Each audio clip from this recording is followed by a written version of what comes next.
আর সফলতার জন্য আল্লাহর উপর ভরসা খুবই জরুরি। আল্লাহ কোরআনে বলেন সূরা আল ইমরান অধ্যায় 3 আয়াত 160,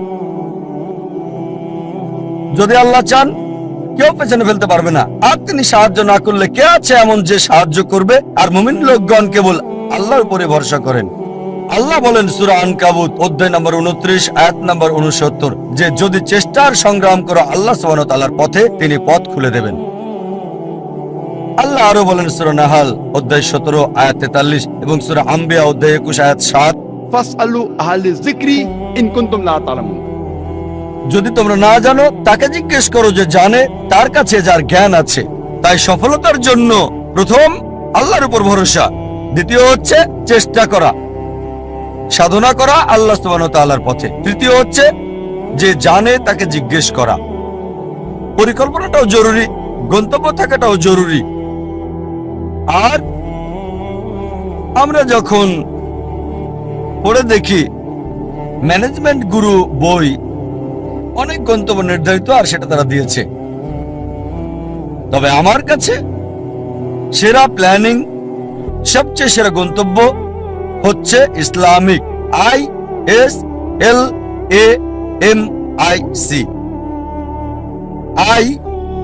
এটা দিয়ে ইসলামিক। আপনার গন্তব্য আল্লাহ সুবহানাহু ওয়া তাআলা এবং নবী মুহাম্মদ সাল্লাল্লাহু আলাইহি সাল্লামের শিক্ষা অনুযায়ী হতে হবে। আপনার গন্তব্য কোরআন এবং সর্বশেষ এবং চূড়ান্ত বার্তাবাহক নবী মুহাম্মদ সাল্লাল্লাহু আলাইহি সাল্লামের হাদিসের অনুযায়ী হতে হবে। এটা ইসলামিক হতে হবে। এক নম্বর। এস হচ্ছে লক্ষ্য নির্দিষ্ট হতে হবে, স্পেসিফিক হতে হবে, অস্পষ্ট হবে না। আরেকটা উদাহরণ দিচ্ছি। ধরেন একজন শিক্ষক ছাত্রদের ধনুবিদ্যা সম্পর্কে শিক্ষা দিচ্ছেন, আর ছাত্রদের বললেন, যারা তীর চালানো শিখছিল, গাছের ডগায় বসা একটা পাখিকে নিশানা করছিল। সবাই নিশানা করছে, শিক্ষক বললেন আমি না বললে কেউ তীর ছুড়বে না। প্রথম ছাত্রকে বললেন নিশানা করেছো? সে বলল হ্যাঁ। তুমি কি দেখছো? সে বলল বন দেখছি, গাছ দেখছি, পাখিটাকেও দেখছি। দ্বিতীয় ছাত্রকে বললেন তুমি কি দেখছো? সে বলল স্যার গাছটা দেখছি, গাছের ডাল দেখছি, আর পাখিটাকেও দেখছি। তৃতীয় ছাত্রকে বললেন তুমি কি দেখছো? সেই ছাত্র বলল আমি শুধু গাছের ডাল দেখছি আর পাখি আর পাখির চোখ। চতুর্থ ছাত্রকে বললেন তুমি কি দেখছো? সেই ছাত্র বলল স্যার আমি শুধু চোখ দেখছি আর অন্য কিছুই দেখছি না। শিক্ষক বললেন এবার তীর ছুঁড়ে দাও, আর তীরটা পাখিটার চোখে গিয়ে লাগলো। আপনার লক্ষ্য স্পেসিফিক হতে হবে, নির্দিষ্ট হতে হবে। কোন ভ্রমণকারীর মতো হলে হবে না, যার কোনো উদ্দেশ্য নেই। কুকুরটার মতো না, যে গাড়ির পেছনে ছুটছে উদ্দেশ্য ছাড়া। তৃতীয় বিষয় এল দিয়ে বোঝাচ্ছে এটা লাভজনক হতে হবে। প্রথমত পরকালের জন্য লাভজনক হতে পারে আখিরাতে, আবার এটা আমাদের জন্য সমানভাবে লাভজনক হতে পারে এই পৃথিবীতেও, তবে গুরুত্ব হচ্ছে আখিরাত। আল্লাহ কোরআনে বলেন সূরা বাকারা অধ্যায় 2 আয়াত 201, রব্বানা আতিনা ফিদ দুনিয়া হাসানাতাও ওয়া ফিল আখিরাতি হাসানাতাও ওয়া কিনা আযাবান নার। হে আল্লাহ আমাদের কল্যাণ দাও দুনিয়া এবং আখিরাতের, আর দোজখের আগুন থেকে রক্ষা করো। সুতরাং লাভজনক হতে হবে, উপকার থাকতে হবে, প্রথমত পরকালের, তারপর এই দুনিয়া। তবে বেশি গুরুত্ব হচ্ছে আখিরাতের, তারপর দুনিয়ার। এমন যেন না হয় যে দুনিয়ার লাভ আখিরাতের লাভকে নষ্ট করে দেবে। চতুর্থ হচ্ছে এ দিয়ে তীক্ষ্ণ বোঝাবে, যথাযথ হতে হবে, সঠিক হতে হবে, লক্ষ্য সুতীক্ষ্ণ যথাযথ হবে। এম হচ্ছে পরিমাপ, লক্ষ্যটা পরিমাপযোগ্য হতে হবে। পরিমাপযোগ্য হতে হবে, নির্দিষ্ট হতে হবে। নির্দিষ্ট হওয়ার পর এর একটা সীমা থাকতে হবে। যেমন ধরেন একজন নির্মাতা বলল আমি পৃথিবীর সবচেয়ে উঁচু দালান তৈরি করতে চাই। লক্ষ্য নির্দিষ্ট, তবে সীমা নির্ধারণের জন্য সে জরিপ চালাবে পৃথিবীর সবচেয়ে উঁচু দালান কোনটি। আর সে জানলো বুর্জ আল খলিফা, এর উচ্চতা 828 মিটার নির্দিষ্ট। এখন তার লক্ষ্য হচ্ছে তাকে এমন দালান বানাতে হবে যেটার উচ্চতা 828 মিটার চেয়ে বেশি। এটা হচ্ছে নির্দিষ্ট আর পরিমাপযোগ্য। যদি পরিমাপযোগ্য হয়, মনিটর করা যাবে কতটুকু তৈরি করেছেন, আপনার লক্ষ্যের কতটুকু কাছে গেছেন আপনি। এরপর হচ্ছে নিয়ত। আমাদের প্রিয় নবীজি মুহাম্মদ সাল্লাল্লাহু আলাইহি ওয়াসাল্লাম বলেছেন, এটা আছে সহিহ বুখারীতে ভলিউম নাম্বার 1 অধ্যায় নাম্বার 1 বুক অফ ফেথ হাদিস নাম্বার 1, বুখারীর প্রথম হাদিস। إنما الأعمال بالنية। আপনার কর্ম বিবেচনা করা হবে নিয়তের উপর। আপনার নিয়তের উপর পুরস্কৃত হবেন। আপনার নিয়তটা যেন হয় আল্লাহ এবং রাসূলুল্লাহ সাল্লাল্লাহু আলাইহি সাল্লামের সন্তুষ্টির জন্য। বিখ্যাত হওয়া, জনপ্রিয় হওয়া কারো ইচ্ছা থাকা উচিত না। যদি বিখ্যাত হওয়া উদ্দেশ্য হয় তাহলে আপনার লক্ষ্যটা ভুল। যদি উদ্দেশ্য হয় সন্তুষ্টি অর্জন আল্লাহ, আমাদের স্রষ্টা এবং রাসূলের, অবশ্যই আপনাকে আখিরাতে পুরস্কার দেওয়া হবে। আর ইনশাআল্লাহ আল্লাহ এই পৃথিবীতেও আপনাকে কল্যাণ দান করবেন। এটা ধারাবাহিকভাবে হতে হবে লক্ষ্য অর্জন পর্যন্ত। যদিও লক্ষ্য অর্জনের সময় সীমিত হয় বা সীমিত না হয়, সব সময় ধারাবাহিক হতে হবে। যেমন ধরেন, আপনার লক্ষ্য হচ্ছে রমজান মাসে অন্তত কোরআন পড়তে চান প্রতিদিন 1 পারা। আপনার টার্গেট আছে প্রতিদিন 1 পারা পড়বেন। এভাবে ধারাবাহিক প্রতিদিন রমজান মাসে কোরআনের 1 পারা করে আপনি পড়েন। রমজান শেষে পুরো কোরআন হবে শেষ অন্তত 1 বার। যদি সময় সীমিত না হয়, হয়তো বলতে পারেন আমি প্রতিদিন করে পড়তে চাই। একটা টার্গেট সেট করলেন, প্রতিদিন পড়বেন আধা পারা বা হতে পারে 1 পারা। এভাবে শুরু করলেন। যখন আপনি শুরু করলেন এই পড়াটা আধা পারা বা 1 পারা একদিনে, আর জীবনের শেষ দিন পর্যন্ত এভাবে ধারাবাহিক হলেন, আমাদের প্রিয় নবীজি মুহাম্মদ সাল্লাল্লাহু আলাইহি ওয়াসাল্লাম বলেছেন, এটা আছে সহিহ মুসলিম ভলিউম 1 বুক অফ সালাহ অধ্যায় 272 হাদিস নাম্বার 1711। তিনি বলেছেন যে এক লোক নবীজির কাছে বলল, সবচেয়ে ভালো কাজ কোনটি যা আল্লাহ পছন্দ করেন? নবীজি বললেন, আল্লাহ সেই কাজ পছন্দ করেন যেটা ধারাবাহিকভাবে করা হয়, সেটা ছোট কাজ হলেও। একবারে অনেক কাজ করাচ্ছে ধারাবাহিকভাবে কম করাটা ভালো। তাই যে কাজটা নিয়মিত করা হয় সেই কাজটা একবারে অনেকগুলো কাজ করাচ্ছে বেশি ভালো। তাই লক্ষ্যটা হতে হবে ইসলামিক। প্রথমটা ইসলামিক, দ্বিতীয়টা সুনির্দিষ্ট প্রাসঙ্গিক, তৃতীয় লাভজনক কল্যাণকর, চতুর্থ তীক্ষ্ণ যথাযথ, পঞ্চম পরিমাপযোগ্য যা মনিটর করা যাবে, ষষ্ঠ হচ্ছে নিয়ত আল্লাহর সন্তুষ্টির জন্য হতে হবে, সপ্তম ধারাবাহিক হতে হবে। আরেকটা উদাহরণ দিচ্ছি। আমরা অনেকে উইলমা রুডলফের ইতিহাস জানি। উইলমা রুডলফ একজন মেয়ে যে শৈশব থেকেই ভয়ানক রোগ পোলিওতে আক্রান্ত ছিল। আর ডাক্তার তার পায়ে ব্রেস লাগিয়ে রাখত। ডাক্তার বলল, এই মেয়ে কখনোই হাঁটতে পারবে না। তার মা তাকে উৎসাহ দিত আর বলতো, উইলমা তুমি যা করতে চাও তাই তুমি করতে পারো। এভাবে মা মেয়েকে উৎসাহ দিত। উইলমার বয়স যখন 9, তখন পায়ের ব্রেস খুলে ফেলে সে পৃথিবীর দ্রুততম মানবী হতে চায়। এটা ছিল তার ইচ্ছা, ছিল তার লক্ষ্য। 9 বছর বয়সে ব্রেস খুলে ফেলার পর 13 বছর বয়সে জীবনের প্রথমবারের মতো দৌড়ে অংশগ্রহণ করল সে, এবং পরাজিত, সবার শেষ অবস্থান। তবে তারপরও সে ধারাবাহিক চেষ্টা চালিয়ে যাচ্ছে, হেরে যাচ্ছে, আবার চেষ্টা করছে। একসময় অলিম্পিকে খেলার যোগ্যতা সে অর্জন করেছে। এটা বাস্তব গল্প, কোনো বানানো গল্প না, মনোরঞ্জনের গল্প না। যখন অলিম্পিকে খেলতে আসলো 1960 সালের অলিম্পিকে মহিলাদের 100 মিটার দৌড়ে সে প্রথম হয়েছিল, স্বর্ণপদক পেল। 200 মিটার দৌড়েও মহিলাদের মধ্যে স্বর্ণপদক পেল। সে 400 মিটার দৌড়েও স্বর্ণপদকটা জয় করে নিল। 100 গুণ 4 মহিলাদের মধ্যে 1960 সালের অলিম্পিকে সে 3টি সোনা জিতেছিল এবং ইতিহাস রচনা করেছিল। একজন প্যারালাইজড, একজন অচল মহিলা, পোলিও আক্রান্ত, সে পৃথিবীর দ্রুততম মানবী হলো 1960 সালের জন্য। আমরা দেখলাম যে উইলমা লক্ষ্য স্থির করেছে।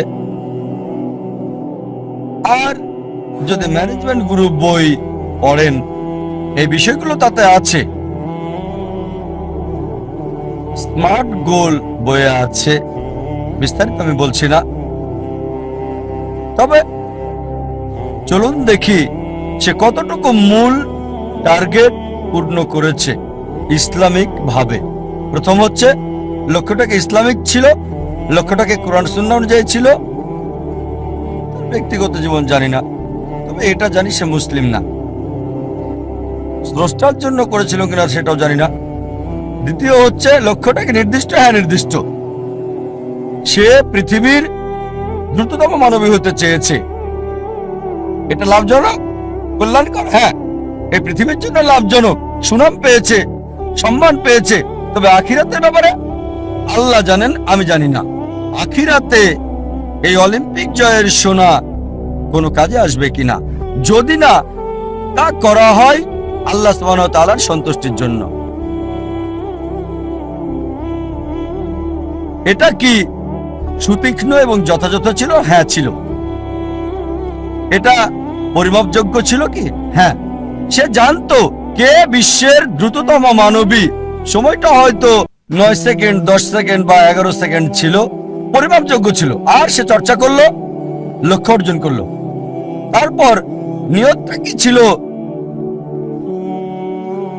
সুনাম অর্জন করা। অবশ্যই তা পেয়েছে। আল্লাহকে খুশি করা উদ্দেশ্য ছিল কিনা আমার সন্দেহ। তারপর ধারাবাহিকতা ছিল, হ্যাঁ ধারাবাহিক ছিল, নিয়মিত চর্চা করেছে, যদিও হেরেছে অনেকবার, জয় করলো পৃথিবীর দ্রুততম মানবী। আপনাদের আরেকটা উদাহরণ দিচ্ছি লক্ষ্য নির্ধারণের। ভিন্নতা দেখিয়ে একজন মানুষের উদাহরণটা বলছি আপনাদের। একজন মানুষ যার সম্বল ছিল সামান্য, কিন্তু তিনি লক্ষ্যের চূড়ায় পৌঁছেছেন।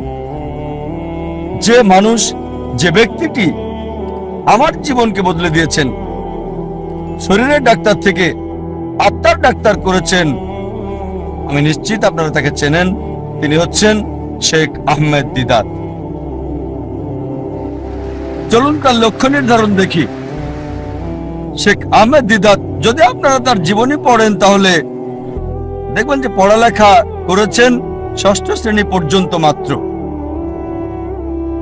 তার কারণ ছিল সাংসারিক অভাব, বাধ্য হয়ে পড়ালেখা ছেড়ে দেন তিনি।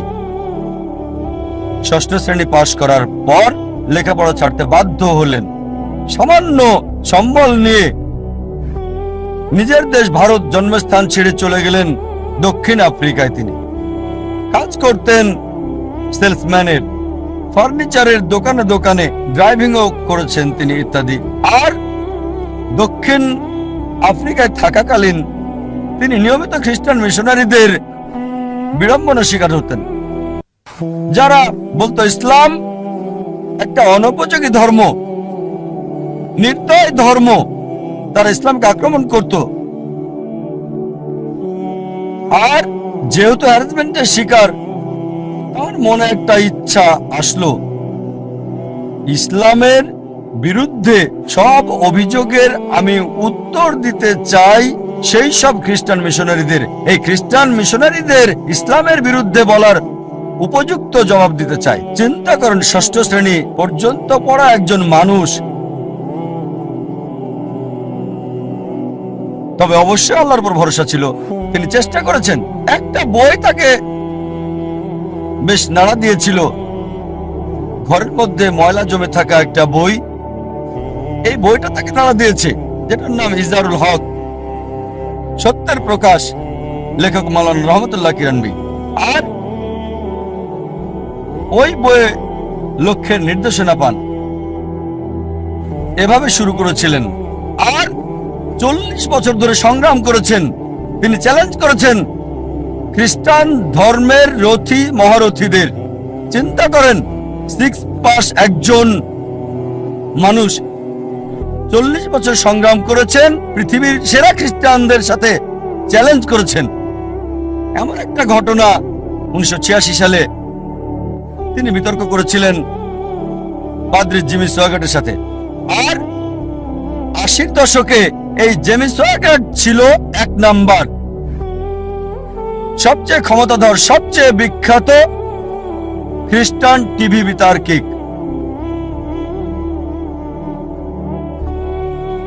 তার বিতর্কের কয়েক সপ্তাহ আগে শেখ দিদাতের এক ভক্ত বলল, শেখ আহমেদ দিদাত, আমি আপনার ভক্ত, আপনাকে একটা উপদেশ দিচ্ছি। এই জেমি সোয়াগাটকে আমি চিনি, তার সম্পর্কে আমি জানি, তার সাথে বিতর্ক করবেন না, আপনাকে হাসির পাত্র বানাবে আর ফু দিয়ে উড়িয়ে দেবে। চিন্তা করেন, একজন ভক্ত আহমেদ দিদাতকে উপদেশ দিচ্ছে জেমি সোয়াগাটের সাথে ডিবেট না করার জন্য। আমি তাকে চিনি, আপনাকে হাসির পাত্র বানাবে আর ফু দিয়ে উড়িয়ে দেবে। যে লোক সবচেয়ে বিখ্যাত টিভি ব্যক্তিত্ব, টেলিভিশনের মালিক, যার বাজেট ছিল দৈনিক $1 মিলিয়ন বেশি সুনাম অক্ষুণ্ণ রাখার জন্য, আমাদের শেখ আহমেদ দিদাত, মাশাআল্লাহ, তার সাথে আল্লাহ ছিলেন। তিনি ইউএসএ তে গেলেন, ওই খ্রিস্টান মিশনারির শহরে, সে যে দেশে খুবই বিখ্যাত, তিনি গেলেন, বিতর্ক করলেন। আর আলহামদুলিল্লাহ, সুম্মা আলহামদুলিল্লাহ, আল্লাহর সাহায্যে তিনি টেবিলটাকে উল্টে দিলেন। চিন্তা করেন, একজন মানুষ সামান্য পুঁজি নিয়ে, স্কুলও পাশ করেননি, গ্রাজুয়েশন তো দূরের কথা, চ্যালেঞ্জ করেছেন খ্রিস্টান সম্প্রদায়ের প্রধান নেতাদেরকে। তারপর থেকে তিনি সবচেয়ে বড় বাধা বিশ্ব খ্রিস্টান নেতাদের জন্য, খ্রিস্টান মিশনারিদের জন্য। একা একজন মানুষ, শেখ আহমেদ দিদাত, আল্লাহ সুবহানাহু ওয়া তাআলার সাহায্যে সমগ্র খ্রিস্টানদের চ্যালেঞ্জ করেছেন।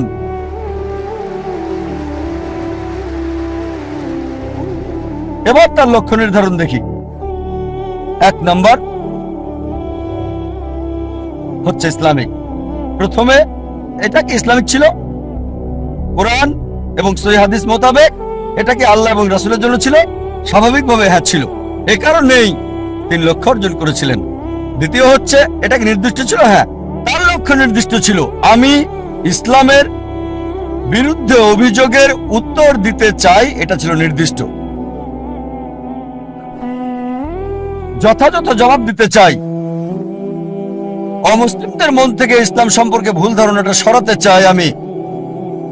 তৃতীয় বিষয় হচ্ছে, এটা কি লাভজনক ছিল, কল্যাণকর ছিল?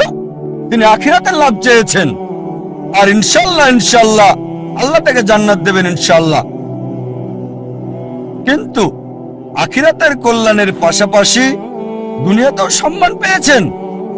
দেখেন, 6ষ্ঠ শ্রেণী পাস একজন মানুষ 1986 সালে মুসলিম বিশ্বের নোবেল পেলেন মানবতার সেবায়, বাদশাহ ফয়সাল পুরস্কার তাকে দেওয়া হয়েছিল। 6ষ্ঠ শ্রেণী পাস লোক, তিনি পুরস্কারের জন্য করেননি, হয়তো পেয়েছেন $200, সেজন্য করেননি। পুরস্কারটা ছিল হয়তো স্বর্ণ, সেজন্য করেননি। তিনি করেছেন আল্লাহ এবং রাসূলের জন্য। আল্লাহ আখিরাতে পুরস্কার দেবেন, এই দুনিয়াতেও লাভজনক। তারপর এটা কি তীক্ষ্ণ ছিল, যথাযথ ছিল? খুবই তীক্ষ্ণ, যথাযথ সময়ে তার কৌশল সবকিছু যথাযথ ছিল। যখন খ্রিস্টান মিশনারিরা মুসলিমদের বদনাম করত, আমাদের অবস্থান ছিল যখন একেবারে নিচে। এই মানুষ শেখ আহমেদ দিদাত হাজার হাজার তরুণকে অনুপ্রাণিত করেছিলেন, এবং আমাকেও। অন্তত আমরা মাথা উঁচু করে দাঁড়াতে পারি ভালোভাবে। তারপর এটা কি পরিমাপযোগ্য? হ্যাঁ, তিনি কি করলেন? খ্রিস্টান মিশনারিদের লেখা বইগুলো সংগ্রহ করলেন, যেগুলো ছিল ইসলামের বিরুদ্ধে লেখা, যেমন জন গিলক্রিস্ট, এইসব বই, জেমস সোগাট, আর সেগুলো উত্তর দিলেন।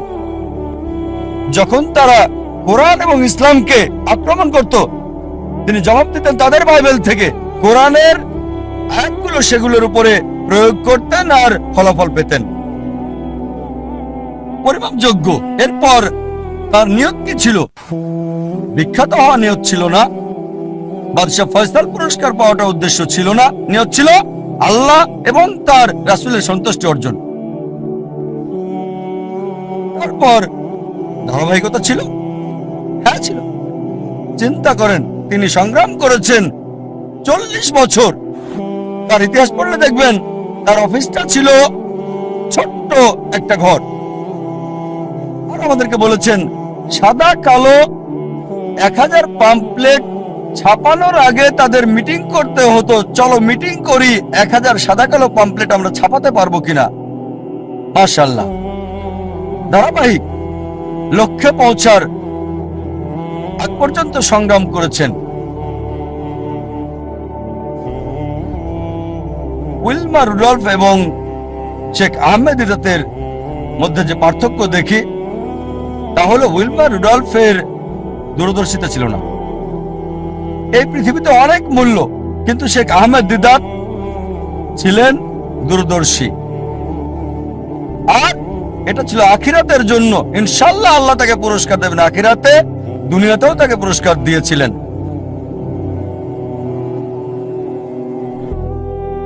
আমাদের অনেকে জানে না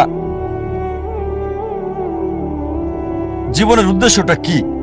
বেশিরভাগই 1 নম্বর উদ্দেশ্যটা হচ্ছে কিভাবে উপার্জন করবে।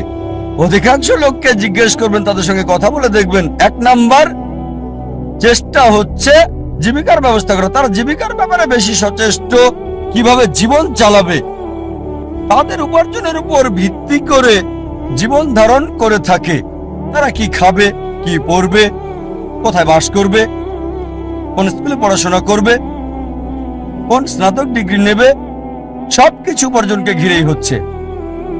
আর তিনি চিন্তা করে যে যদি বেশি টাকা উপার্জন করতে পারে তাহলে জীবনের লক্ষ্য অর্জন করে ফেলেছে। যেমন আমি যথাযথ হওয়ার উদাহরণ দিলাম। আমাদের অধিকাংশই কি করি? পাখির চোখ নিশানা না করে কি করি? আমরা শূন্যে গুলি করে দিই, আর চারপাশের বিষয়গুলো টেনে আনি, নিশানা ছাড়াই গুলি করে দেই। কোন একটা বিষয়ে গ্রাজুয়েশন করি, তারপর যখন বলা হয় কেন এই কোর্স নিয়েছো তুমি, আমি তো ভাবিনি। তারপর বিশেষত্ব খোঁজে, আরো বেশি বিশেষত্ব খোঁজে, তারপর চেষ্টা করে, যাচাই করে কেন এই কোর্স নিয়েছে। দেখবেন লোকে প্রথমে চিন্তা করে কত উপার্জন করবে, আর উপার্জনের ভিত্তিতে সে সিদ্ধান্ত নেয় কিভাবে তাদের জীবন যাপন করবে। এটা শূন্যে গুলি ছোড়ার মতো, আর পাখির চোখে নিশানা করার চিন্তা করা। প্রথমে দেখতে হবে আমাদের কেন্দ্র কোনটা, কোনটাকে ভিত্তি করে আমাদের জীবন আবর্তিত হচ্ছে। বিভিন্ন মানুষের ভিন্ন ভিন্ন কেন্দ্র রয়েছে। কিছু লোক তারা আত্মকেন্দ্রিক, সবকিছুতে নিজেদের কথা ভাবে, পৃথিবীর অন্য মানুষকে নিয়ে কোনো মাথা ব্যথা নেই, নিজেদের নিয়ে তারা ব্যস্ত থাকে। কিভাবে জীবনযাপন করবে অন্যদের নিয়ে চিন্তা করার সময় নেই, তারা আত্মকেন্দ্রিক। কিছু লোক পরিবার কেন্দ্রিক, তাদের সারা জীবন পরিবারকে ঘিরেই কেটে যায়। তারা যে কোনো নিয়ম ভাঙতে বা গড়তে প্রস্তুত, হোক সেটা সঠিক কিংবা ভুল, পরিবারকে সুখী করতে। তাদের মূল উদ্দেশ্যটা হচ্ছে পরিবারকে খুশি করা। কেউ হয়তো পিতামাতা কেন্দ্রিক, কিছু হয়তো পরিবার কেন্দ্রিক, স্ত্রী কেন্দ্রিক বা স্বামী কেন্দ্রিক, কেউ হয়তো সন্তান কেন্দ্রিক। দেখবেন কিছু লোক পিতামাতাকে খুশি করার জন্য যে কোনো কিছু করতে পারে। তাদের জীবনের সব নিয়ম কানুন পিতামাতার পছন্দ অপছন্দের ভিত্তিতে হয়। আল্লাহ কোরআনে বলেছেন সূরা লুকমান অধ্যায় 31 আয়াত 14 যে আমি মানুষকে নির্দেশ দিয়েছি পিতামাতার সাথে সদ্ব্যবহার করতে অনেক কষ্ট সহ্য করে মাতাকে গর্ভে ধারণ করেছে, অনেক কষ্ট সহ্য করে তাকে জন্ম দিয়েছে। ঠিক তারপরে আয়াত সূরা লোকমান অধ্যায় 31 আয়াত 15 বলছে, যদি তোমার পিতামাতা চেষ্টা করে, জিহাদ করে, চেষ্টা আর সংগ্রাম করে তোমাকে বাধ্য করে আল্লাহ সুবহানাহু ওয়া তাআলা ছাড়া অন্য কারো ইবাদত করতে, যে বিষয়ে তোমার কোনো জ্ঞান নেই, তাদের মানবে না, তবে তাদের সাথে থাকো ভালোবাসা আর মমতা দিয়ে। তার মানে আমাদের স্রষ্টা বলেছেন পিতামাতাকে ভালোবাসতে, মানতে হবে, কিন্তু স্রষ্টার বিরুদ্ধে যেতে বললে, আল্লাহ এবং তার চূড়ান্ত নবীর বিরুদ্ধে যেতে বললে তাদের মানবে না। তারপরও তাদেরকে ভালোবাসো, সহানুভূতি দাও। সীমানা আছে। কিছু মানুষ স্বামী বা স্ত্রী কেন্দ্রিক, তারা স্ত্রীদেরকে খুশি করতে চায় বা স্বামীদেরকে খুশি করতে চায়। আর ধরেন কারো স্ত্রী খুবই দামি ডায়মন্ড নেকলেস চাইলো, তার দেওয়ার সামর্থ্য নেই, সে কি করলো? ভিক্ষা করলো, ধার করলো বা চুরি করলো, আর ওই ডায়মন্ডের নেকলেসটা স্ত্রীর জন্য কিনে আনলো। তার লক্ষ্য স্ত্রীকে খুশি করা। কিছু লোক সন্তান কেন্দ্রিক, সন্তানদের খুশি করতে চায়। অনেক সময় দেখা যায় হয়তো কারো ছেলে বিদেশে গিয়ে লেখাপড়া করতে চায়, সে যে বিষয়ে ভর্তি হতে যাচ্ছে সেটা অপ্রয়োজনীয়, এটা তাকে দুনিয়াতেও সাহায্য করবে না, আখিরাতেও সাহায্য করবে না। তারপর কারণ ছেলে বিদেশে পড়তে চায়, এই লোক সম্পত্তি বন্ধক রাখে এবং ছেলেকে আমেরিকাতে পাঠায় আর বলে আমার ছেলে তো আমেরিকায় পড়ছে, যদিও তার লক্ষ্যটা হচ্ছে সে ছেলেকে আমেরিকাতে পড়াবে। আসলে উদ্দেশ্যটা কি? জীবনটা কোন কেন্দ্রিক? কিছু লোক যারা হচ্ছে সমাজ কেন্দ্রিক, আমরা জানতে চাই আমাদের পরিবারের বাইরের লোকজন কি চিন্তা করে, এভাবে পুরো জীবনটা সমাজ কেন্দ্রিক হয়ে যায়। কিছু লোক প্রতিবেশী কেন্দ্রিক, প্রতিবেশীর সাথে প্রতিযোগিতায় লিপ্ত। একটা গল্প মনে পড়ে গেল, একসময় একজন ফেরেশতা এসে এক লোককে বলল, আমি তোমার উপর খুশি, তুমি যা চাইবে আমি তোমাকে তাই দেব, তবে একটা শর্ত, যা তুমি চাইবে আমি তোমাকে সব দেব, তবে তোমার প্রতিবেশীকে দেব তার দ্বিগুণ। লোকটা বলল, একটা রোলেক্স ঘড়ি আমার চাই। ফেরেশতা তাকে রোলেক্স ঘড়ি দিয়ে দিল। প্রতিবেশী দুটো রোলেক্স ঘড়ি পেল। লোকটি বলল, একটা মার্সিডিজ গাড়ি আমার চাই। ফেরেশতা তাকে মার্সিডিজ গাড়ি দিল। প্রতিবেশীকে দুটো মার্সিডিজ দিল। লোকটি বলল, একটা সুন্দর বড় বাংলো চাই। ফেরেশতা তাকে সুন্দর বড় বাংলো দিল। তার প্রতিবেশীকে দেওয়া হলো দুটো সুন্দর বড় বাংলো। লোকটি পরে বলল, দয়া করে আমার শেষ ইচ্ছাটা তুমি পূরণ করে দাও। কি সেটা? আমার একটা চোখ তুমি নষ্ট করে দাও, যাতে কিছু আমি চোখে না দেখতে পাই।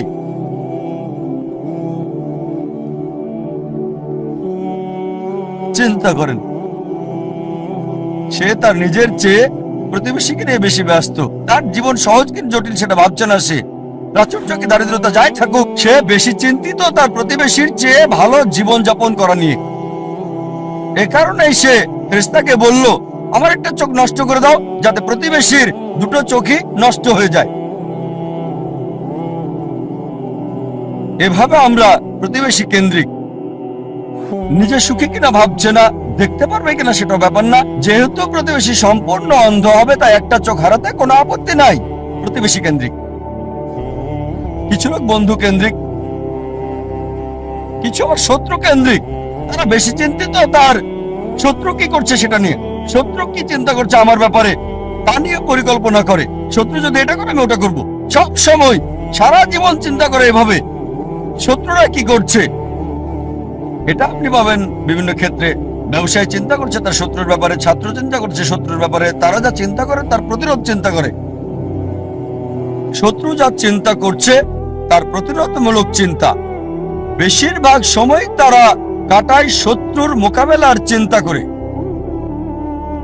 তাদেরকে একটা সুন্দর শান্তির উপদেশ দিতে চাই, যা আমি অনুসরণ করি। যদি কেউ আপনার দিকে পাথর ছুঁড়ে মারে, নিজেকে এতটা উঁচুতে নিয়ে যান যাতে পাথর আপনাকে ছুঁতে না পারে। কেউ আপনার দিকে ঢিল ছুঁড়ে মারলে নিজেকে এমন উঁচুতে নিয়ে যান যাতে পাথর আসতে না পারে। তাহলে প্রতিযোগিতার প্রশ্ন আসবে কি করে? আপনার বিরুদ্ধে শত্রুর পরিকল্পনার সুযোগ আসবে কি করে? আরেকটা উপদেশ, যদি কেউ ইট ছুঁড়ে মারে আপনার দিকে, এই ইট দিয়ে ঘর তৈরি করেন আপনি। স্কুলে শিখতাম মার্শাল আর্ট, কেরাতি, জুডো। যদি বড় কেউ আপনাকে ধাক্কা দেয়, কি করতে হবে? সাইড স্টেপ নিতে হবে, তার শক্তি কাজে লাগিয়ে তাকে ফেলতে হবে, তার শক্তির ব্যবহার। কেউ যখন আপনাকে ইট মারবে, সেই ইট দিয়ে ঘর তৈরি করেন। কিছু লোক সুনাম কেন্দ্রিক, তারা সুনাম চায়, মূল উদ্দেশ্য খ্যাতি পাওয়া। যে কোনো অনৈতিক কাজ করতে প্রস্তুত, নিয়ম কানুন বিসর্জন দিতে পারে। কিছু লোক, তারা হচ্ছে ভোগবাদী, তারা সম্পদ কেন্দ্রিক, সব সময় চিন্তা করে অর্জন কি, কত সম্পদ করেছে, তারা কি পড়ে। আর এটা কমন, খুবই কমন মানুষের মধ্যে, বিশেষ করে ধনীদের মধ্যে। বন্ধুদের সাথে দেখা হলে গল্প শুরু করে, কোন ব্র্যান্ডের ঘড়ি পরেছো? এটা কি ট্যাগ হিরো নাকি ওমেগা? ও একটা রোলেক্স। ভিতরে কিসের? আয়রনের নাকি চামড়ার? বেসার নাকি? ও কোন ধরনের ডাল? Gold plated diamond stone?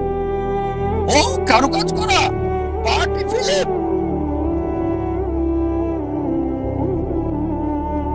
ধনী লোকদের অধিকাংশেরই এটা একটা ঘড়ি থাকে না, অনেকগুলো ঘড়ি। আর চিন্তা করে, ঠিক আছে আজকে এই ঘড়িটা পরলাম, পরের দিন পরবো না বন্ধুদের কাছে যাওয়ার সময়। এভাবে চিন্তা করে সময় পার করে কোন অনুষ্ঠানে কোনটা পরবে। একইভাবে না গাড়ির ব্যাপারেও কথা বলে। তোমারটা কি গাড়ি? বিএমডব্লিউ, মার্সিডিজ, মার্সি, Rolls Royce, Maybach, Bentley, designer. এভাবে সময় কাটায়, ট্রাই করে থাকে, যেহেতু এটা তাদের আইডেন্টিটি। এই ঘড়ি না পড়লে তাদের কে চিনবে? এই গাড়িতে না চড়লে, মার্সিডিজ বা বিএমডব্লিউ তে না চড়লে তাদের কে চিনবে? এটা আইডেন্টিটি। বড় শহরগুলোতে দেখবেন লোকদের কমন চিত্র। ধনী লোকদের দেখবেন তারা কথা বলে, আপনার ঘড়ি কি, কোন শিপের মালিক, উঁচু লেভেলে কোন জেটের মালিক, আমার ব্যক্তিগত জেট আছে, কতগুলো ইঞ্জিন। লোকজন হয়তো ভাববে আমি কিভাবে এসব খুঁটিনাটি জানি ঘড়ির ব্র্যান্ডের ব্যাপারেও। আপনারা জানেন আমার পেশা, আলহামদুলিল্লাহ, সৌভাগ্য বা দুর্ভাগ্য, আমি যে পেশায় আছি, আমি সব শ্রেণীর লোকদের সাথে মিশি, একেবারে ভিখারি থেকে রাজা পর্যন্ত। আল্লাহ আমাকে দয়া করেছেন, ভালো অথবা মন্দ, আমি চারপাশের লোকদের সাথে মিশি, ভিখারি থেকে রাজা পর্যন্ত। আর যে সুযোগটা আমি পাই, কোন বস্তুবাদীর সাথে যখনই কথা বলি, আমি চেষ্টা করি, দাওয়াত দেই, তাদের বলি তোমার ঘড়ির দাম হয়তো $1000 বা $10,000 অথবা $1,00,000। আমার ঘড়ি, আমি যেটা পড়ছি, এই ঘড়িটার দাম মাত্র $1400, $30 কম। অনেক বছর ধরে ব্যবহার করছি, ভালো সার্ভিস দিচ্ছে, একেবারে তোমারটার মতোই। সাধারণ ঘড়ি, দাম মাত্র $1400।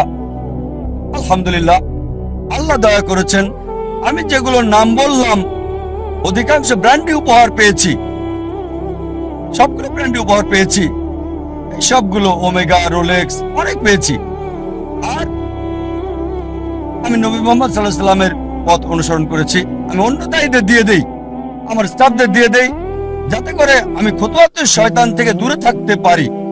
অনেক সময় অনেক উপলক্ষে আমাকে নিমন্ত্রণকারীরা তাদের ব্যক্তিগত জেট প্লেন আমার জন্য পাঠায়, ব্যক্তিগত জেট প্লেন আমাকে নিয়ে যাওয়ার জন্য তারা পাঠিয়ে দেয়। এমন অনেকবারই হয়েছে। চিন্তা করেন, জেট প্লেনের খরচ শুধুমাত্র একজন মানুষের জন্য, পাইলটদের পেমেন্ট, এয়ার হোস্টেসের পেমেন্ট, এয়ারপোর্টের ভাড়ার খরচ। তাই আমি তাকে বললাম, এটা সবচেয়ে ভালো হয় যদি একটা ইকোনমিক ক্লাস টিকিট পাঠান।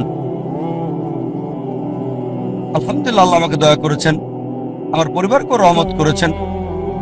মাশাআল্লাহ, এই সব গাড়ি কিনতে পারবো, ফার্স্ট ক্লাসে ভ্রমণ করতে পারি, আলহামদুলিল্লাহ। কিন্তু আমি একজন দায়ী, তাই আমি তাকে বললাম, এত টাকা খরচ করার চেয়ে বরং একটা ইকোনমিক ক্লাস টিকিট পাঠিয়ে দেন, চলে আসবো। বাকি টাকা অন্য কোথাও দান করে দেবেন আল্লাহ সুবহানাহু ওয়া তাআলার পথে। আয়োজকেরও মাশাআল্লাহ নিয়ত স্বচ্ছ হওয়ায় আমাকে বললেন যে আমার জেট প্লেনে কাকে আমি আনতে পাঠাবো, আর কে উত্তম আল্লাহর পথে দায়ী ইচ্ছে। আমি তাকে বললাম, ইনশাআল্লাহ আপনার নিয়ত যেহেতু সহি, ইনশাআল্লাহ আল্লাহ আপনাকে পুরস্কার দেবেন। তার নিয়ত ছিল আল্লাহর পথে দায়ীর জন্য ভালো ব্যবস্থা করা, আল্লাহ তাকে পুরস্কার দেবেন। একটা কথা মনে রাখবেন, এর মানে বলছি না যে এই সব কিছু ভোগ বিলাস একেবারে হারাম। সব ক্ষেত্রে এগুলো হারাম তা নয়, জীবনের উদ্দেশ্যটা কি জানতে হবে। এগুলো হারাম হতেও পারে, আবার নাও হতে পারে। একটা উদাহরণ দিচ্ছি, মনে করেন আপনার অবস্থান ক্যাটাগরি এ তে, যাদের এসব করার সামর্থ্য নেই, এই দামি ঘড়ি, এই দামি গাড়ি, দামি বাংলো, কিন্তু যদি সে ভিক্ষা করে, যদি ধার করে, চুরি করে বলো দামি ঘড়ি কেনে, দামি গাড়িতে চড়ে, এটাকে ইসরাফ বলা হয়, এটা হারাম। দ্বিতীয় শ্রেণীর লোক আছে যাদেরকে আল্লাহ সামর্থ্য দিয়েছেন। আল্লাহ কোরআনে বলেছেন, সূরা আনাম অধ্যায় 6 আয়াত 71, কিছু লোককে আমি অনেক বেশি প্রাচুর্য দিয়েছি অন্যদের চেয়ে। আল্লাহ বলেন সূরা আনাম অধ্যায় 6 আয়াত 165, আল্লাহ কিছু মানুষকে অন্যের উপর মর্যাদা দিয়েছেন যাতে তিনি তোমাদের পরীক্ষা করতে পারেন। তাই আল্লাহ যদি আপনাকে সামর্থ্য দেন আর আপনি এগুলো কিনেন, দামি গাড়ি, দামি ঘড়ি, দামি বাংলো, আর শুধু এগুলো নিয়ে আপনি থাকেন, এগুলো ছাড়া কিছুই করতে পারেন না, এটাই আপনার কেন্দ্র, এটাই আপনার জীবনের উদ্দেশ্য, তাহলে এটা হারাম। তৃতীয় ক্যাটাগরির লোক আছে যাদেরকে আল্লাহ সামর্থ্য দিয়েছেন, তারা সেগুলো কিনে, তবে সেগুলো নিয়ে পড়ে থাকে না। এটা কিনেছে। নবী সুলাইমান আলাইহিস সালামের উদাহরণ দেখে তিনি ধনী ছিলেন, মালিকও হয়েছিলেন, তবে এগুলোর উপর নির্ভরশীল না। তাই যদি এগুলো কিনেন আর যদি আল্লাহ সুবহানাহু ওয়া তাআলাকে মেনে চলেন, বস্তুবাদী বিলাসের উপর নির্ভরশীল না হন, তাহলে এটা মুবাহ, ঐচ্ছিক, এটা হারাম না। তবে সবচেয়ে উত্তম চতুর্থ ক্যাটাগরি, যাদের আল্লাহ সামর্থ্য দিয়েছেন আর তারপর সেগুলো ব্যবহার করে না, এগুলো কিনে না। প্রিয় নবীজি মুহাম্মদ সাল্লাল্লাহু আলাইহি ওয়াসাল্লামের মতো, আমাদের প্রিয় নবী মুহাম্মদ সাল্লাল্লাহু আলাইহি ওয়াসাল্লামের ক্ষমতা ছিল, সুনাম ছিল, আধিপত্য ছিল। সে সময় তিনি রাজা হতে পারতেন, সারা পৃথিবীর সব ধন সম্পদের মালিক হতে পারতেন, অথচ যখনই কোনো পুরস্কার পেতেন, অনেক সময়, প্রায় সময় তিনি তার সাহাবীগণকে সেগুলো দিয়ে দিতেন। এই জন্য না যে গ্রহণ করা হারাম হবে, কেউ যদি ভালো উপহার দেয় সেটা রাখতে পারেন, সেটা হারাম না, কিন্তু নবীজি অন্যদের দিয়ে দিতেন। চতুর্থ ক্যাটাগরি, আল্লাহ সামর্থ্য দিয়েছেন আর সেগুলো ব্যয় করে আল্লাহ সুবহানাহু ওয়া তাআলার পথে।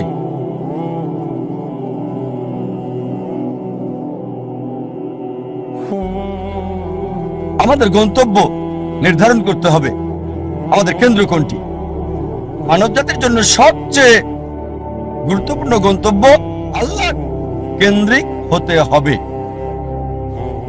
তার উদ্দেশ্য, তার লক্ষ্য হতে হবে আল্লাহ সুবহানাহু ওয়া তাআলা এবং সর্বশেষ চূড়ান্ত নবী মুহাম্মদ সাল্লাল্লাহু আলাইহি ওয়াসাল্লাম। আর বিশ্বাস করেন, আল্লাহ কেন্দ্রিক হলে আপনার নিজেকে অবহেলা করতে হবে না, পরিবারকে অবজ্ঞা করতে হবে না, আপনার সমাজকেও না। আল্লাহ কেন্দ্রিক হলে আল্লাহ বলেছেন, নিজের যত্ন নাও, রাতে ঘুমাও। আল্লাহ বলেছেন পরিবারের দেখাশোনা করতে।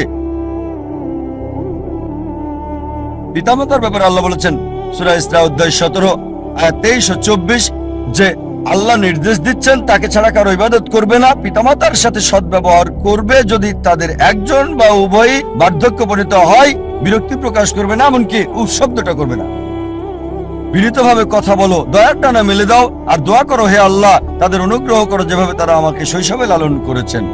তার মানে যদি আল্লাহ কেন্দ্রিক হন, পিতামাতাকে ভালোবাসতে হবে, সম্মান করতে হবে, মান্য করতে হবে। যদি তারা আল্লাহ এবং রাসূলের বিরুদ্ধে যায় সেক্ষেত্রে মানবে না, তারপরও ভালোবাসা সহানুভূতি থাকতে হবে। সূরা লোকমান অধ্যায় 31 আয়াত 14 এবং 15। যদি আল্লাহ কেন্দ্রিক হন তার মানে এই না যে স্ত্রীর খোঁজ খবর নেবেন না। একটা হাদিস আছে প্রিয় নবীজি মুহাম্মদ সাল্লাল্লাহু আলাইহি সাল্লামের, আহমদ ইবনে হাম্বল, হাদিস নাম্বার 7396। আমাদের নবীজি মুহাম্মদ সাল্লাল্লাহু আলাইহি সাল্লাম বলেছেন মুমিনদের মাঝে সেই সবচেয়ে উত্তম যে তার পরিবারের সাথে ভালো, বিশেষ করে স্ত্রীর সাথে। আল্লাহ কেন্দ্রিক হলে পরিবারকে অবহেলা করতে হবে না, সমাজকে অবহেলা করতে হবে না। আল্লাহ বলেন সূরা মাউন অধ্যায় 107 আয়াত 1 থেকে 7 যে প্রতিবেশীর হক আদায় করো, প্রতিবেশীকে সাহায্য করো। প্রিয় নবী মুহাম্মদ সাল্লাল্লাহু আলাইহি ওয়াসাল্লাম বলেছেন, এই হাদিসটা আছে সহিহ বুখারীতে ভলিউম 1 বুক অফ ফেথ হাদিস নাম্বার 13 যে সে কখনোই পূর্ণ মুমিন নয় যদি তার ভাইয়ের জন্য তা পছন্দ না করে যা সে নিজের জন্য করে থাকে। তার মানে অন্যদেরও দেখাশোনা করতে হবে। তাই আল্লাহ কেন্দ্রিক হওয়া মানে এই না যে সবকিছুকে অবহেলা করে ভিখারির মতো জীবনযাপন করতে হবে। তবে কেন্দ্র হবে আল্লাহ। আল্লাহ যদি সম্পদ দেন সেই সম্পদকে আল্লাহর রাস্তায় ব্যয় করেন। আল্লাহ সুনাম দিলে আল্লাহর রাস্তায় সেটা ব্যয় করতে হবে। আল্লাহ আপনাকে গুণ দিলে, আল্লাহ আপনাকে অনুগ্রহ দিলে আল্লাহর রাস্তায় সেটাকে ব্যয় করেন। সবচেয়ে বড় উদাহরণ, রোল মডেল, যে মানুষটি সম্পূর্ণভাবে আল্লাহ কেন্দ্রিক ছিলেন, সর্বশেষ এবং চূড়ান্ত নবী মুহাম্মদ সাল্লাল্লাহু আলাইহি সাল্লাম। আমাদের প্রিয় নবী মুহাম্মদ সাল্লাল্লাহু আলাইহি সাল্লাম সবচেয়ে বড় উদাহরণ। তিনি সবকিছুতে আল্লাহ কেন্দ্রিক ছিলেন। আর তিনি শুধু মুসলিম জাতির জন্যই আসেননি, সমগ্র মানব জাতির জন্য রহমত স্বরূপ। আল্লাহ কোরআনে বলেন সূরা আম্বিয়া অধ্যায় 21 আয়াত 107 ওয়ামা আরসালনাকা ইল্লা রাহমাতাল লিল আলামিন। আমি তো তোমাকে অবশ্যই সমগ্র মানব জাতির রহমত হিসেবে প্রেরণ করেছি, সমগ্র সৃষ্টির রহমত হিসেবে, সমগ্র পৃথিবীর জন্য রহমত। একজন মানুষের জন্য সবচেয়ে ভালো উদাহরণ, যার জীবনের সবচেয়ে ভালো উদ্দেশ্য ছিল। মানব জাতির সবচেয়ে বড় উদাহরণ একজন মানুষের জন্য, বর্বর জাতিকে যিনি মানব জাতিতে রূপান্তরিত করেছেন, যে মানুষটা মানব জাতিকে বদলে দিয়েছিলেন। আর ইতিহাস পড়লে ঘন্টা দিন একসাথে বলে যেতে পারবেন। মুসলিমরা কি বলছে সেটা বাদ দেন, নবীজি মুহাম্মদ সাল্লাল্লাহু আলাইহি সাল্লাম সম্পর্কে শত শত অমুসলিমের কথার উদ্ধৃতি দিতে পারবেন যারা নবীজির প্রশংসা করেছেন। এখানে কয়েকটা উদাহরণ দিচ্ছি। জর্জ বার্নার্ড শ, তিনি বলেছেন মুহাম্মদ সাল্লাল্লাহু আলাইহি সাল্লাম সম্পর্কে যে আমি তার সম্পর্কে পড়েছি, মানে নবী মুহাম্মদ সাল্লাল্লাহু আলাইহি সাল্লাম, আর আমার মতে নিরপেক্ষ অবস্থান থেকে বললে তাকে মানবতার রক্ষাকারী বলা উচিত। George Bernard Shaw. Thomas Carlyle বিখ্যাত ঐতিহাসিক ছিলেন। তিনি একজন ইউরোপিয়ান অমুসলিম। তার লেখা একটা বই হিরোজ অ্যান্ড হিরো ওয়ারশিপ, তিনি বীরদের ইতিহাস তুলে ধরেছেন। আর এক নম্বর হিরো, একজন বীর নবী, তিনি ঈসা আলাইহিস সালাম ছিলেন না, তিনি মুসা আলাইহিস সালাম ছিলেন না, দাউদ আলাইহিস সালাম ছিলেন না, সুলাইমান আলাইহিস সালাম ছিলেন না, তিনি ছিলেন মুহাম্মদ সাল্লাল্লাহু আলাইহি সাল্লাম। চিন্তা করেন, থমাস কার্লাইল একজন ইউরোপিয়ান, একজন খ্রিস্টান, তিনি এক নাম্বার বীর নবী হিসেবে রেখেছেন নবী মুহাম্মদ সাল্লাল্লাহু আলাইহি সাল্লামকে। আমরা লামার্টিনের কথা বলতে পারি। লামার্টিন ছিলেন বিখ্যাত ঐতিহাসিক, তিনি ফরাসি, বই লিখেছেন দ্য হিস্টোরি অফ দ্য টক্স। তিনি লিখেছেন, যদি উদ্দেশ্যের মহানুভবতা, সামর্থ্যের সীমাবদ্ধতা আর অসাধারণ ফলাফল, এই তিনটি বিষয় একজন ব্যক্তির মহত্ব নির্ণয়ের মাপকাঠি হয়, আধুনিক ইতিহাসে কাউকে পাওয়া যাবে না যে নিজেকে তুলনা করবে নবী মুহাম্মদ সাল্লাল্লাহু আলাইহি ওয়াসাল্লামের সাথে। উদ্দেশ্যের মহানুভবতা, সামর্থ্যের সীমাবদ্ধতা আর অসাধারণ ফলাফল, এই তিনটি বিষয় হচ্ছে একজন মানুষের মহত্ব যাচাইয়ের মাপকাঠি। মানব ইতিহাসে এমন কাউকে দেখি না আধুনিক ইতিহাসে যে মুহাম্মদ সাল্লাল্লাহু আলাইহি ওয়াসাল্লামের কাছাকাছি যাবে। তারপর আরো লিখেছেন, মানব জাতির সকল গুণাবলীতে কোনো মানুষই নিজেকে নবী মুহাম্মদ সাল্লাল্লাহু আলাইহি ওয়াসাল্লামের সাথে তুলনা করতে পারবে না। মাইকেল এইচ হার্ট, বিখ্যাত ঐতিহাসিক, একটা বই লিখেছেন, মানব ইতিহাসে সবচেয়ে প্রভাবশালী 100 ব্যক্তি আদম আলাইহিস সালাম থেকে শুরু করে বর্তমান সময় পর্যন্ত, আর 1 নম্বর অবস্থানে রেখেছেন নবী মুহাম্মদ সাল্লাল্লাহু আলাইহি ওয়াসাল্লামকে। মানব ইতিহাসে সবচেয়ে প্রভাবশালী মানুষ আদম আলাইহিস সালাম থেকে শুরু করে বর্তমান পর্যন্ত নবী মুহাম্মদ সাল্লাল্লাহু আলাইহি ওয়াসাল্লাম। আর লিখেছেন তিনি, আমার পছন্দ মুহাম্মদ সাল্লাল্লাহু আলাইহি ওয়াসাল্লামকে 1 নম্বরে রাখা দেখে অনেক মানুষই এটা মানতে চাইবেন না, অনেকেই স্বীকার করতে চাইবেন না, অনেক মানুষই এটা মানতে চাইবেন না। তবে যে কারণে আমি নবী মুহাম্মদ সাল্লাল্লাহু আলাইহি ওয়াসাল্লামকে 1 নম্বরে রেখেছি তা হলো তিনি ইতিহাসের একমাত্র ব্যক্তি যিনি ধর্মীয় ক্ষেত্রে সফল মানুষ ছিলেন, পাশাপাশি অন্যান্য ক্ষেত্রেও।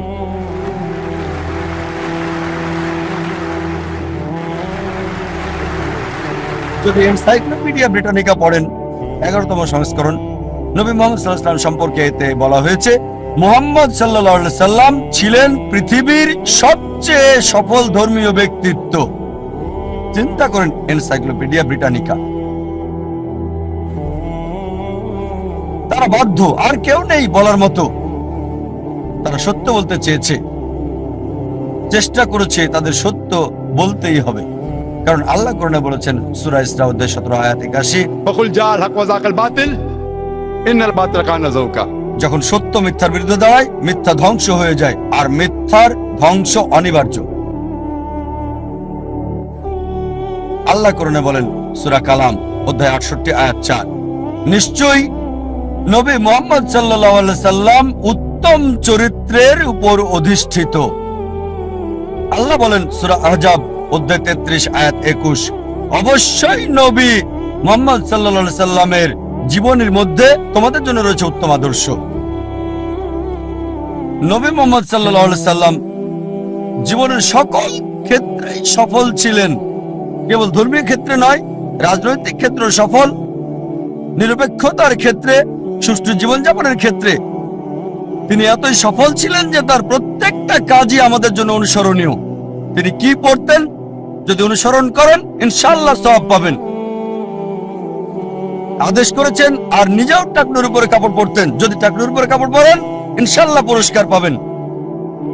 ওই ব্যক্তির মতো বিজ্ঞানী হতে চাইলে আইজাক নিউটনের লম্বা চুল সাহায্য করবে না, তার জুতা সাহায্য করবে না, কাপড় সাহায্য করবে না। কিন্তু যদি নবীজির মতো হতে চান, তিনি যা করেছেন সেগুলোর মতো তাকে কপি করেন, আপনার কল্যাণ হবে এই পৃথিবীতে, পাশাপাশি আখিরাতেও। তিনি বলেছেন দাড়ি রাখতে, যদি দাড়ি রাখেন ইনশাআল্লাহ কল্যাণ হবে আপনার। নবীজি যা করেছেন, জীবনের সকল ক্ষেত্রে সফল ছিলেন তিনি, সব